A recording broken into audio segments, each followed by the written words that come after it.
When you get locked in on your priorities, this is what I want you to understand, that when you lock in on the main focus of who your future self is and what needs to get done, you can just completely remove all the things that don't amount to where you need to be. Because again, just like I'm sharing these ideas, you'll be tempted to probably use one of these, but ask yourself all the time. You need to ask, is it in alignment with where I want to be, my contextual purpose by the end of the year? If we are all going to be honest, if we look at early 2020, when the pandemic actually hit, that's when, if you were spending a lot of time online in the virtual space, especially in the personal development space, you notice there was a surge of personal development content everywhere, right? There was all these productivity channels and YouTube channels, and it was Instagram, TikTok, it was everywhere, right? And if you watch content like what I create and other content just like this, then most likely you're a person that care about your own evolution. You want to grow, you want to get better, you want to find new skill sets, you want to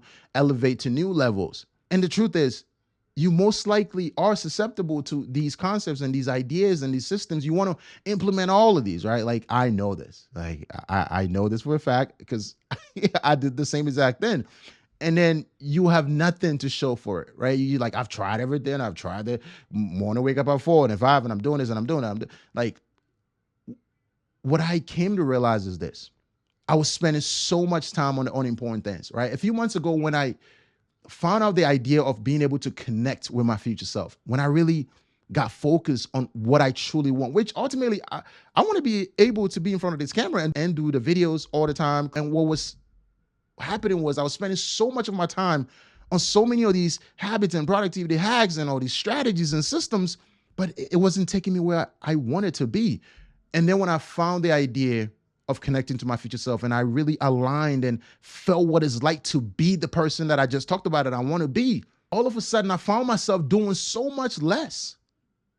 I just started doing less, right? My days are a lot more structured. There is nothing wrong necessarily with any of these habits. Waking up at 4 a.m., I'm pretty positive it works. But if you get home at 11 p.m. at night and you're waking up at 4, I think that's probably not smart.